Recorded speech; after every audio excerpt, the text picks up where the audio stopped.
A esta data, o Orçamento Municipal tem já cabimentado, ou seja, tem já reservado das suas dotações orçamentais 228,4 milhões de euros, dos quais se traduziram já em compromissos, portanto, valores já contratualizados. Nestes valores já contratualizados estamos aqui a incluir os contratos que o município tem com as empresas municipais. Em termos percentuais, 72%, 71,6% do orçamento municipal de 2022 a esta data, antes da revisão, estão já cabimentados. Portanto, ou há processo a decorrer ou há contratos já celebrados. De contratos já celebrados, são 69% do orçamento.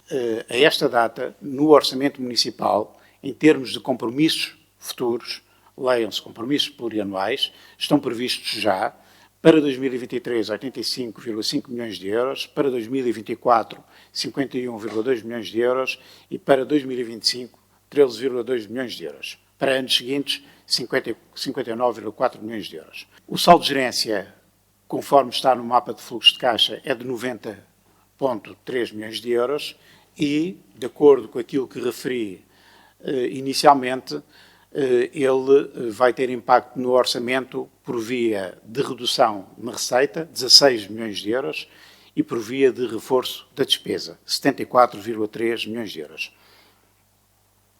O reforço do orçamento após esta revisão é de 23,3%, passando o orçamento revisto para 393,3 milhões de euros. Ou seja, partimos do orçamento inicial de 319 milhões de euros, o orçamento para 2022 passa a ser de 393,3 milhões de euros.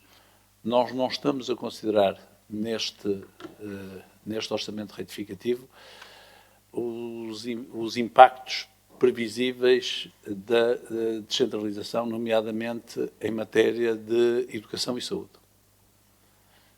Portanto, queria que ficasse esta nota. Se amanhã ela vier a ocorrer, naturalmente que teremos que fazer um orçamento retificativo. Como Vossas Excelências sabem, e eu dei-vos conhecimento, nós apresentamos na sexta-feira um pedido de providência cautelar, na medida em que há um conjunto de procedimentos que tinham sido assegurados pelo Decreto-Lei de 2019 que não foram cumpridos.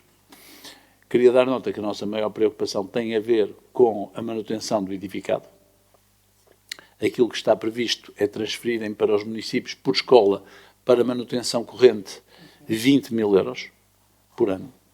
De acordo com aquilo que foi o estudo que foi pedido à Universidade do Minho e a nossa avaliação interna, qualquer valor abaixo dos 67.500 euros é fantasioso. Não é possível fazer a manutenção regular desses equipamentos. Aquilo que nos estão a indicar é 20 mil. Temos ainda uma outra questão que nos preocupa muito, tem a ver com a grande reabilitação do edificado. Porque aquilo que está previsto, de facto, é que ela será feita e será paga pelo Estado Central, mas a sua calendarização depende do Estado Central. E até agora não temos nenhum mapa, ou seja, não sabemos quais vão ser as intervenções. Portanto, corremos o risco de ficar com escolas à nossa guarda que precisam de grandes reabilitações e da decisão sobre o momento dessa grande reabilitação não ser nossa.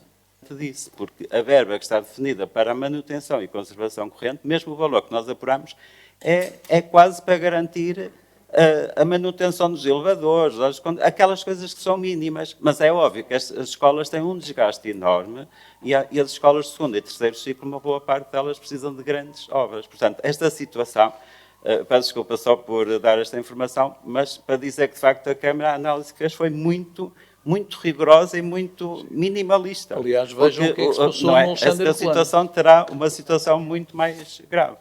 O Sr. Presidente teve uma reunião em que eu estive presente com o Ministro, ou então o Ministro da Educação, Tiago Brandão Rodrigues, e na altura aquilo que foi dito pelo Sr. Ministro é, pese embora a boa vontade, o Ministério da Educação teria apenas cerca de 4 milhões de euros a nível nacional para acudir às escolas. E, portanto, aquilo que era o reforço necessário para o Alexandre Herculano, a Câmara teve que o assumir porque o Ministério da Educação não tinha condições. E, aliás, ainda estamos a aguardar a possibilidade de cabimento, que julgo que não foi resolvido, apesar de eu ter estado... Não, a questão da cozinha. Ou seja, nós tivemos que assumir o mobiliário, porque para a obra de construção civil era necessário definir o layout. E o próprio Ministério não tinha. Portanto, nós assumimos, com compromisso de agora, em 2022, mais ou menos, é um assunto que vamos revisitar.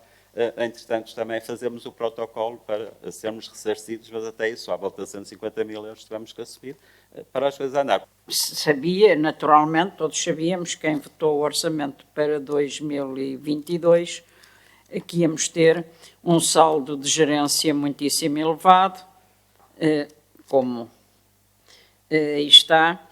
Sabíamos que muita coisa tinha passado, muita obra não tinha avançado, enfim, são conhecidas essas situações. E por isso sabíamos também que para dar cobertura a avanço de outras obras, são as questões da contabilidade pública, teríamos que incluir este elevadíssimo saldo orçamental para então fazer essa repartição, como aqui foi dito pelo Dr. Pedro Santos. Como é que vamos utilizar estes 90 milhões? Não estou a dizer, sob o ponto de vista técnico, já foi feita a apresentação, mas sim de carências que temos e que, do meu ponto de vista, não estão aqui, pelo menos suficientemente claras. Eu tenho ido ali ao Coliseu do Porto e tenho visto a manutenção de alguma degradação, é visível quem lá vai, no interior. Também a discussão que aqui se fez há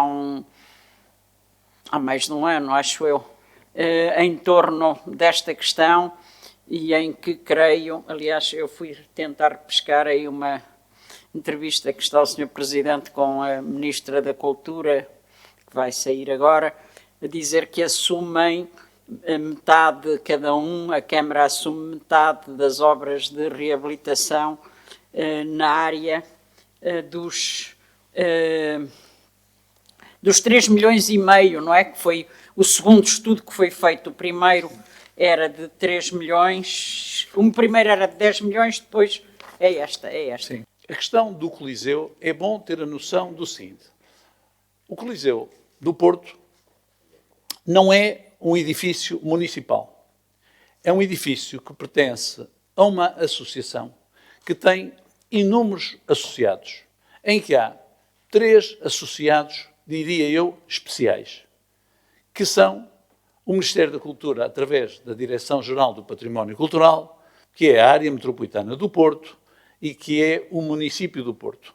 Tem depois um conjunto de outros associados, um deles associativos e corporativos, e depois tem associados individuais. Sendo assim, não resta nenhuma dúvida que o município do Porto não pode arcar com a reabilitação do Coliseu. Por uma razão simples, é proibido e é bem proibido. Portanto, é proibido e é bem proibido. Em determinada altura foi feito um levantamento pela anterior direção daquele equipamento, na altura o Sr. Professor Eduardo Paz Barroso, que presidia a direção, indicada então pela área metropolitana do Porto, apresentou um estudo que apontava para uma reabilitação na ordem dos 10 milhões de euros. E aquilo que o senhor professor Eduardo Paz Barroso, na altura, veio perguntar, essa Câmara do Porto estava disponível para pagar isso. E eu disse que não estava. Não só não tínhamos 10 milhões ali debaixo da almofada, como, além disso, não era razoável que fosse um único dos participantes na associação a pagar isso. E, nessa altura, houve 2 reuniões do Conselho Municipal de Cultura, em que foram dadas indicações claras de que a melhor forma de avançar seria fazer um modelo igual ao que foi seguido no pavilhão Rosa Mota. Ou seja, procurar encontrar que a direção procurasse, mandatada para isso, procurasse encontrar uma forma pública ou privada de desenvolver esse equipamento, garantindo aos amigos do Coliseu uma utilização razoável do tempo para as suas próprias atividades. Foi assim que foi nomeada uma nova direção, presidida agora pela senhora doutora Mónica Guerreiro, em representação do Ministério da Cultura. A senhora Presidente da Direção falou então comigo no sentido de saber o que é que deveria fazer. Eu disse, olha, acho que vale a pena mandar fazer um novo estudo. Sempre nos pareceu que os 10 milhões de euros era manifestamente excessivo para aquele equipamento. E a direção fez bem. Ou seja, foi pedir um novo estudo ao Instituto da Construção que aponta para um valor de 3 milhões e 600 mil euros, ao qual acresce o IVA. E nessa altura fomos questionados pela direção se, em vez de avançarem com a concessão, se o município do Porto estaria na disposição de acompanhar o Estado, o Ministério da Cultura, em pagar metade do montante. Aquilo que eu disse nessa altura é que me parecia bem desde que a área metropolitana deixasse de ter a situação de privilégio que tinha o município do Porto e que tinha o Ministério da Cultura. E que ainda assim era preciso uma alteração legislativa que permitisse que o município do Porto pudesse comparticipar com essa verba. Por essa altura, a senhora Ministra ligou-me passado algum tempo e veio propor que o município do Porto, ela até sabia através de que empresa, através da Go Porto, lançasse a obra, lançasse a empreitada, fosse o dono da obra e depois havia de se encontrar uma forma de o Estado entrar com a sua parcela. Muito para minha surpresa, passado algumas semanas, surgiu o PRR para a cultura. É evidente que 39 ou 40 desses equipamentos são na cidade de Lisboa, isso a gente não se surpreende, porque é lá que eles estão. Na cidade do Porto foi inscrito apenas um, o Museu Soares Reis. Ou seja, a meu ver, o Estado perdeu a oportunidade, o Ministério da Cultura perdeu a oportunidade de inscrever o Coliseu, ou pelo menos metade do Coliseu, nesta verba da PRR. E é assim que nós estamos. E há uma coisa que é clara, não há enquadramento legal, nem há vontade política para o município do Porto se lançar mais uma vez a fazer esta obra, como fez o Alexandre Herculano, o Estado dizer que participa com 50% e depois não participar. O PSD concorda com aquilo que é a estratégia do Executivo, no sentido de não fazer a integração das verbas referentes à transferência de competências nas áreas da educação e da saúde. Acho que neste capítulo, aquilo que o Estado, em particular o Governo, tem demonstrado ao longo dos últimos tempos é que enquanto não tivermos um papel assinado, com objetivos muito concretos, com metas bem definidas e com o cheque adequado, ajustado àquilo que serão as despesas que o município irá ter, é preferível optarmos pelo caminho que o Executivo optou e que nós, em devida altura, também demos o nosso apoio. É curioso, já agora que estamos a falar de transferência de competências, é curioso olhar para a forma como esta diferença entre a forma como o Estado olha para os municípios. Aqui no Porto, aquilo que aconteceu recentemente, da forma como o município olhou para as freguesias, é completamente distinto, como a água do vinho, e efetivamente as juntas de freguesia da cidade do Porto, acho que, fruto desta delegação de competências última, muito beneficiaram, e é um exemplo também da forma como as coisas devem ser feitas, transferindo e delegando competências e aportando os respectivos pacotes financeiros para que estas competências possam ser feitas e realizadas. É verdade que existe a incorporação de um grande saldo de gestão, que já se previa, muito dele tem a ver até com a despesa corrente, e parece-nos, dentro daquilo que foi o orçamento e também do que está agora em discussão no retificativo, que ele continua a passar ao lado de questões essenciais, uso, capacidade de investimento e endividamento, que sabemos que no caso do primeiro direito é permitido para fazer face às carências habitacionais até 2024, e parece-nos que o município deve utilizar essa capacidade de endividamento no caso da crise habitacional que temos, e também outras propostas que temos feito que nos parece que aumentariam a mobilidade e a resposta social, desde logo a questão da gratuitidade de transporte a pessoas com mais de 65 anos, que já levantei aqui, e também a pessoas em situação de desemprego. Temos também perguntas sobre o PRR, onde é que ele se encontra refletido, os fundos comunitários. Dar-lhe nota, em segundo aspecto, que do ponto de vista orçamental nós só podemos orçamentar aquilo que já de facto é despesa. Portanto, nós temos um conjunto de candidaturas já efetuadas em sede de PRRs.